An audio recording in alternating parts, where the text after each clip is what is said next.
Bonjour à tous, c'est Ambre et bienvenue dans ce nouvel épisode de Myself First, le podcast 100% bienveillance, amour de soi et développement personnel.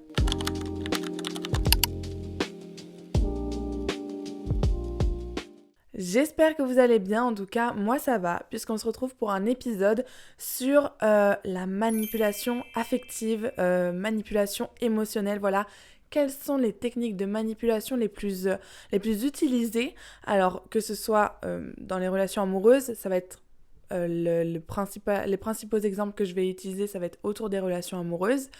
Mais les techniques dont je vais vous parler, elles concernent aussi la famille ou les amis. Ça peut concerner les hommes comme les femmes, les jeunes comme les vieux. Enfin, en gros, les techniques dont je vais vous parler, tout le monde peut les utiliser.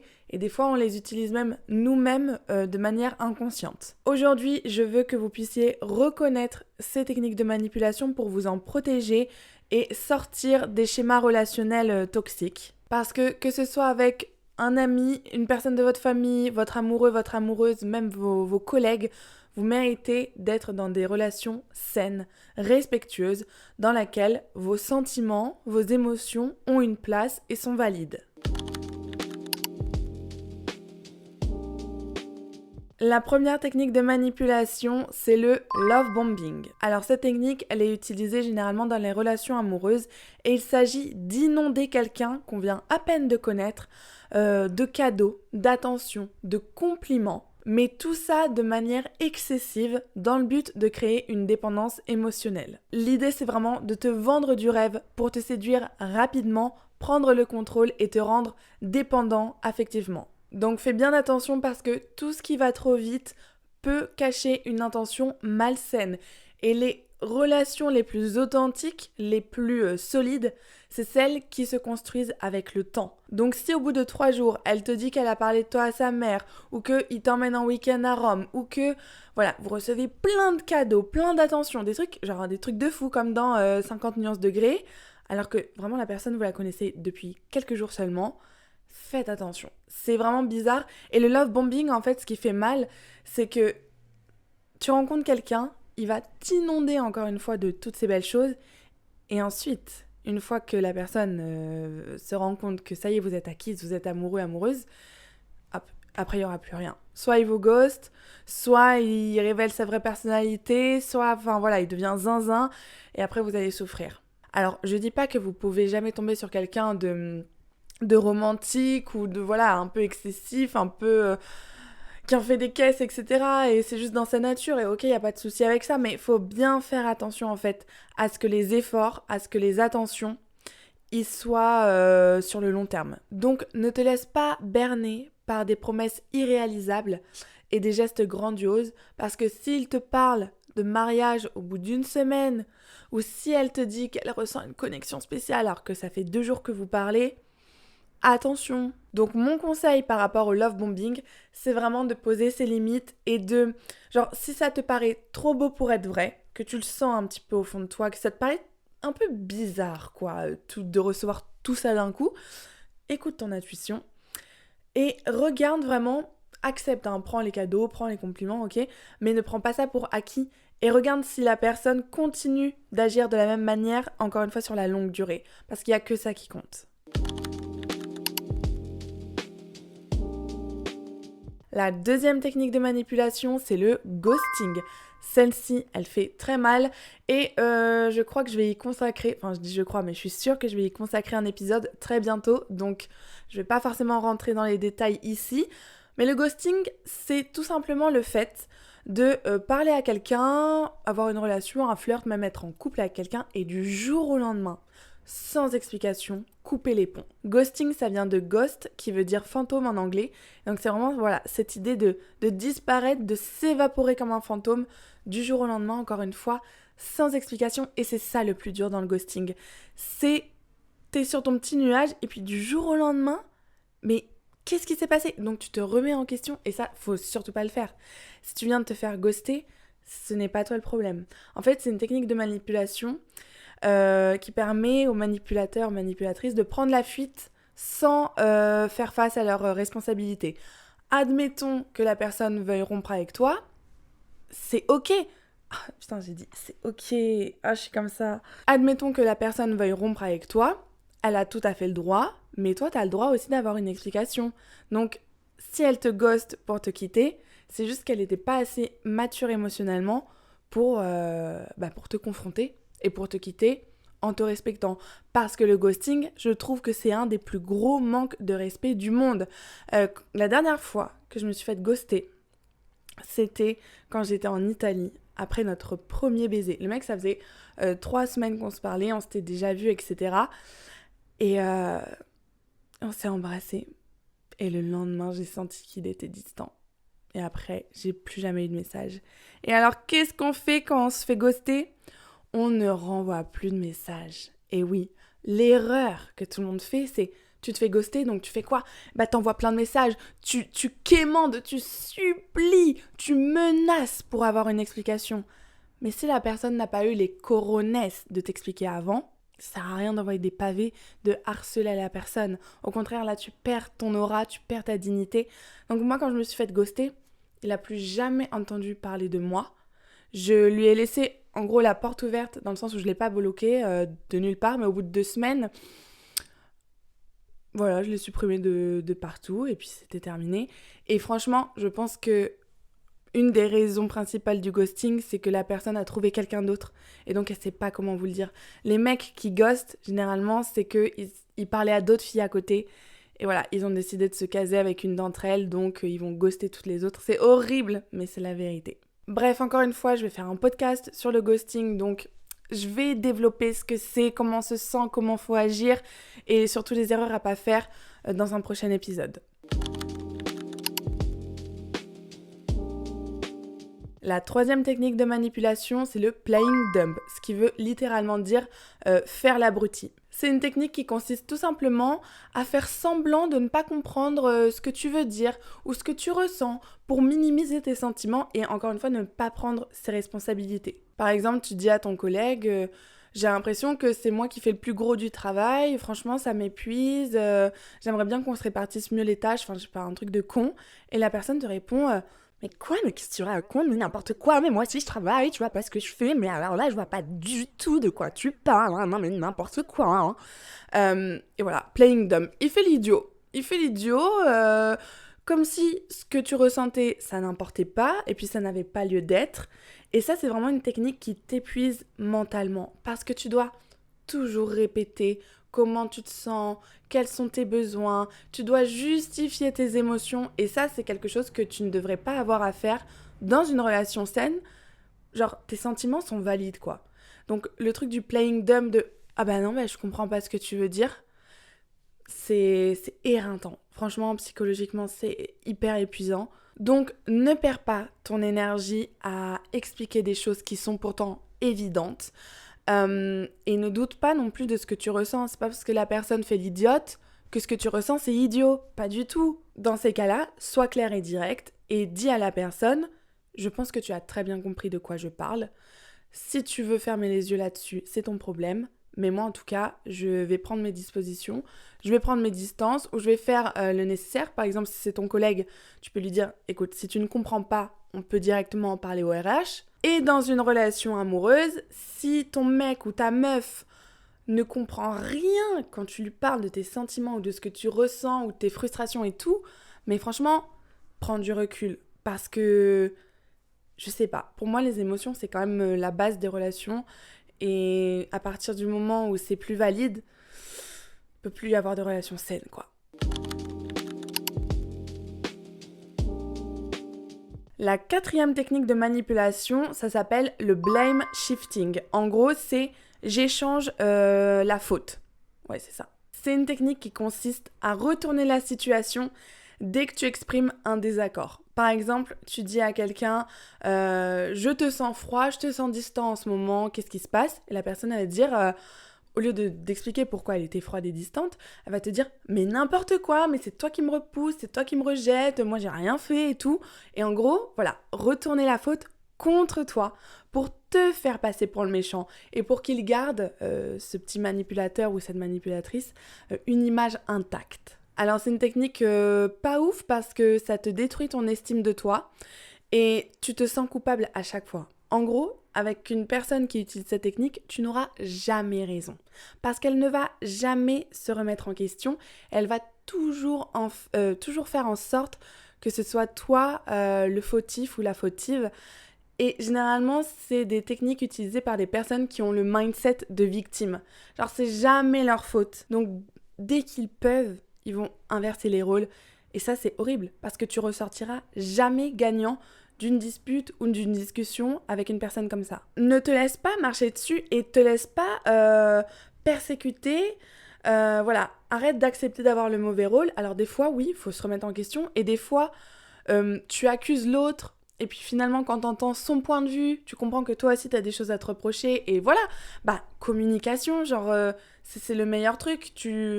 Vous communiquez, vous avancez.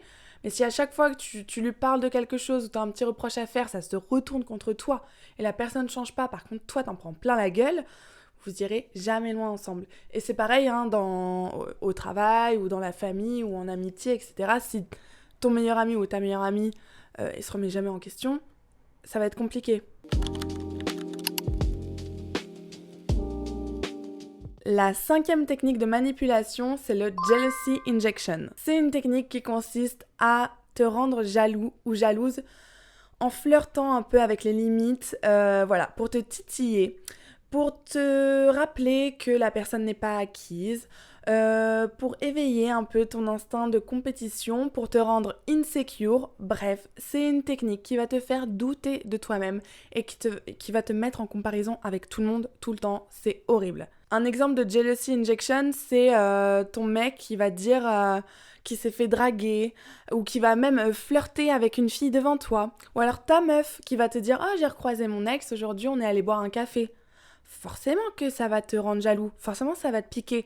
Et du coup, tu vas avoir l'impression de devoir prouver ta valeur. Et c'est ce qu'il faut surtout pas faire, faut pas rentrer dans ce jeu-là, mais t'as l'impression que t'es en compétition avec tout le monde, que tu dois prouver ta valeur. Et du coup, tu vas accepter moins que ce que tu mérites parce que tu veux gagner la validation de la personne. Donc rappelle-toi que la base d'un couple, parce que c'est quand même une technique qui est utilisée dans les relations amoureuses, la base d'un couple, c'est de se sentir heureux, épanoui et en sécurité. Donc si ton mec ou ta meuf, il fait que de te rendre jaloux, je sais pas, je trouve ça horrible quoi. Moi je trouve que dans un couple, c'est pas ton partenaire ou ta partenaire que tu dois essayer de rendre jaloux avec les autres. C'est les autres qui doivent être jaloux de ton ou ta partenaire tellement, genre, vous êtes le couple goal, tellement tu l'aimes, tu la couvres de cadeaux, voilà, ça doit être dans ce sens-là. Une personne qui t'aime te fera sentir en sécurité, une personne qui t'aime ne te fera pas douter de ta valeur et ne te fera pas sentir comme si tu étais sur un siège éjectable. Elle réveillera pas toutes tes blessures. Et voilà, que quand tu es en couple avec quelqu'un, tu dois être l'unique, le seul, la seule. Donc s'il y a trop de jalousie, que voilà, ça dépasse un peu le manque de respect, prends tes distances, parle-en, communique là-dessus. Mais voilà, généralement les personnes qui font ça, c'est qu'elles ont un truc d'ego. Elles ont beaucoup d'ego et elles aiment bien qu'on se batte pour elles. Donc ne rentre surtout pas dans ce jeu.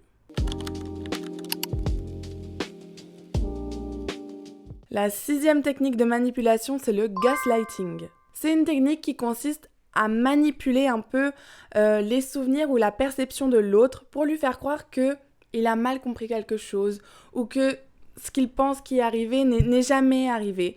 Donc tu reçois des phrases du genre « Mais quoi, mais t'es fou, t'es folle, ça s'est pas passé comme ça. Non mais ta mémoire, elle te joue des tours. Non mais n'importe quoi. Mais est-ce que tes preuves, elles sont vérifiées? Est-ce que t'es sûre que c'est moi sur la photo en train d'embrasser notre fille? Oui, c'est toi. Oui. Mais la personne, elle va jamais assumer ce qu'elle fait. Donc même si tu lui montres une preuve de ton mec en train de te tromper, s'il utilise cette technique, il va te dire « Mais non, c'est pas moi ». Bref, le gaslighting, c'est une technique pour te faire douter de ta réalité. Et ça permet à l'autre personne de garder le contrôle et de te rendre dépendant ou dépendante de leur propre version des faits. Parce que je vous jure que on pense comme ça, non mais attends, je suis sûre d'avoir vu ma meuf embrasser un autre mec. Et puis tu vas voir ta meuf et elle te dit non. Et quand même, tu vas commencer à douter. Et il y en a, les manipulateurs et manipulatrices qui utilisent cette technique, ils sont trop forts pour retourner le cerveau. tu peux rentrer dans la chambre, tu vois ton mec en train de te tromper avec une fille, il va réussir à te faire croire qu'il s'est rien passé, que t'as fait un mauvais rêve, que voilà, t'étais en train de faire une sieste, t'as rêvé, c'est jamais arrivé, et je vous jure, il retourne trop bien le cerveau. Donc je pense que c'est une des pires techniques, parce que ils te font douter de tout le temps. Et à un moment, bah du coup, tu doutes de toi-même, et t'oses même plus confronter la personne, parce que tu sais que dans tous les cas, elle va nier, elle va mentir, et c'est horrible. Donc ne tombe pas dans le doute constant. Ta vérité, elle existe. Ta réalité, elle existe. Genre, reste confiant sur ce que t'as vu, même si ça te paraît fou, même si, au fond, t'aimerais bien croire que ton mec ou ta meuf, il a pas agi de telle ou telle manière, il t'a pas trompé ou je sais pas quoi. Au fond de toi, voilà, ça te rassure de te faire gaslighter, genre, ok, il dit que c'est pas vrai, bon bah c'est pas vrai, je me suis pas fait tromper, je suis pas cocu, ok, mais non. Tu sais très bien ce que t'as vu, ce que t'as entendu, t'as les preuves. D'ailleurs, si tu peux garder des preuves de ce qui s'est passé, garde-les. Après, le gaslighting, ça ne concerne pas uniquement les relations amoureuses, hein. Dans les relations familiales, par exemple, tu dis à tes parents que tu ressens telle ou telle émotion et tout de suite, ils vont te dire mais non, mais c'est parce que t'es jeune, mais je sais pas, enfin un truc tout con, c'est là quand je dis à mes boss, vous voyez au travail ça fonctionne aussi, je dis à mes boss que je suis crevée. Parce que je suis vraiment fatiguée en ce moment entre l'alternance, chercher un appart, ma chaîne de podcast, je travaille en tant que serveuse là cet été dans un resto, donc les horaires en coupure c'est quand même fatigant. Bref, genre ils m'ont demandé si j'étais fatiguée, j'ai dit oui. Et là ils m'ont dit mais comment tu peux être fatiguée, t'as 23 ans, moi je me lève à 7h du matin, je travaille 7 jours sur 7, pendant mes heures de repos, je vais nettoyer des maisons, enfin en gros, je travaille tous les jours, donc me dis pas que toi t'es fatiguée, nanana. Ok, genre comme si c'était une compétition pour savoir qui était le plus fatigué. Et parce que eux se lèvent plus tôt, moi j'ai pas le droit d'être fatiguée. Ça c'est clairement du gaslighting. C'est du gaslighting. Et ça m'énerve. Donc franchement, bah je me suis énervée, je leur ai dit. Et voilà. Après ils sont cool, hein, donc ils m'ont dit non mais Ambre, on comprend, t'inquiète. Voilà. Voilà, c'était mon exemple. C'était nul. Mais bref, le gaslighting, c'est vraiment ce truc de invalider tes émotions et tes sentiments et te faire douter de ta réalité. La prochaine technique de manipulation, c'est le breadcrumbing, ce qui signifie en français les miettes de pain. Et c'est vraiment ça l'idée, c'est de donner juste assez d'attention à quelqu'un pour garder son intérêt, mais pas assez pour s'engager dans quelque chose de sérieux. Vraiment comme des petites miettes de pain, quoi. On envoie un petit message par-ci, par-là, on fait des petites sorties de temps en temps, mais rien d'officiel. Rien de sérieux, rien d'engageant, rien de concret. Par exemple, la personne, elle t'envoie des « tu me manques », mais après, elle propose pas de se voir. Ou alors, elle te dit « ah, je trouve qu'on a une connexion spéciale », mais après, elle veut pas de couple. Donc, c'est vraiment une technique de dépendance émotionnelle. Parce que le breadcrumbing, c'est ce truc de « je te donne assez d'attention », pour que, voilà, tu continues à vouloir me parler, qu'on ait quand même une relation, je te garde sous le coude, en gros. Tu t'en vas pas parce que tu t'accroches à un peut-être, on sait jamais, au cas où, dans le futur, qui sait. Mais en vrai, il se passe rien. Et en vrai, quelqu'un qui te donne juste des miettes de pain, bah il te donne des miettes de pain, quoi. Non mais enfin, je sais pas, quoi. Tu vas pas rester avec quelqu'un, si tu veux une baguette, tu prends une baguette, mais tu vas pas te contenter de miettes de pain. Ça, c'est ce qu'on donne aux pigeons qui croient que avec des miettes de pain, il va se passer quelque chose de plus beau derrière. Non, les miettes de pain, c'est mais franchement, mais zéro effort. Toi, tu te contentes d'un mec qui te like tes stories, qui répond « Waouh, t'es trop belle », qui t'envoie un « Tu vas bien » à 2h du matin. Enfin... je pense que tout est dit, tout est clair là. Ne sois pas dans cette énergie d'attente. Je vois même pas comment tu peux accepter que tu sois juste une option pour la personne. Non, si on te calcule pas, bah tu fais ta vie. Donc il y en a marre des fausses promesses, des oui, on verra, peut-être, j'aimerais bien dans le futur et tout. Non, limite tu dis à la personne, écoute, arrête de jouer le chaud, le froid là, parce que si tu veux me parler, fais-le vraiment, sinon on se supprime et je passe à autre chose. Et ça c'est vraiment un conseil, c'est nettoie ton espace émotionnel. Tu peux pas accueillir l'énergie et les émotions de tout le monde. Donc, fais-le uniquement avec les personnes qui tiennent à toi, les personnes qui en valent le coup. Et quelqu'un qui utilise la technique des miettes de pain avec toi, bah ça vaut clairement pas le coup. Donc ça dégage. Et la dernière technique de manipulation, c'est le silence treatment. C'est une technique qui est très violente et qui consiste à te punir par le silence. Par exemple, tu viens de te disputer avec un ami ou quelqu'un de ta famille ou encore une fois ton mec ou ta meuf. Et la personne ne va plus te donner signe de vie pendant des jours, des semaines, même des mois. En gros, la personne va t'ignorer volontairement pour créer de la culpabilité chez toi, vraiment pour te punir. N'oublie pas que le silence est une arme et que cette technique, elle te pousse à te remettre en question, elle te pousse à pas te sentir bien, à te dire purée, qu'est-ce que j'ai mal fait, pourquoi il m'ignore, est-ce qu'elle m'aime encore, est-ce qu'on est encore ensemble, qu'est-ce que j'ai fait de mal, etc. Même si au départ, c'est la personne qui avait quelque chose à se reprocher, elle peut faire un petit combo blame shifting, donc elle remet la faute sur toi, et silence treatment. Ensuite, elle t'ignore. Et voilà. Là, c'est de la bonne manipulation. Alors, je dis pas qu'après une dispute, les gens sont obligés de continuer à se parler. Par exemple, moi, je m'étais disputée avec une copine en septembre, octobre, je crois. Et elle avait besoin d'un peu de temps pour être toute seule. Elle avait plus très envie de me parler à ce moment-là. Bah, je lui ai montré quand même. Je lui ai envoyé des messages de temps en temps, voilà, pour lui montrer. Encore une fois, je suis désolée. Je t'aime, j'ai envie qu'on se parle, mais je respectais son besoin d'espace et elle l'a pas fait pour me punir. C'est juste qu'elle était, je sais pas, elle était déçue, elle était triste, frustrée. Donc voilà, fallait qu'elle digère. Et c'est normal, j'allais dire c'est ok, mais j'ai pas envie de dire c'est ok. C'est normal que les gens aient besoin de digérer après une dispute. Mais ça doit pas être une punition. Non mais vous vous rendez compte, une punition. Donc ne normalise surtout pas le froid émotionnel, ok ? Bref, toutes ces techniques, elles ont un point commun, c'est te faire culpabiliser pour créer une tension émotionnelle, pour te rendre dépendant. Mais souviens-toi que tu as le droit d'avoir des limites.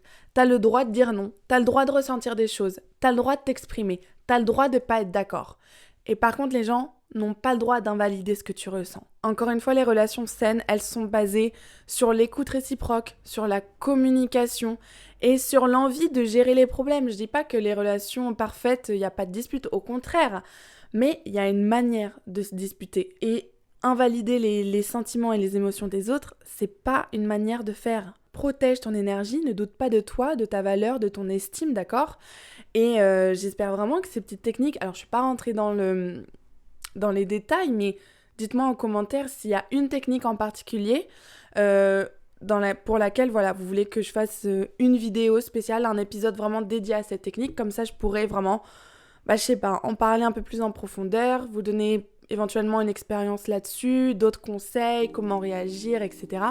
Je vais faire encore une fois un épisode sur le ghosting, ça vous inquiétez pas.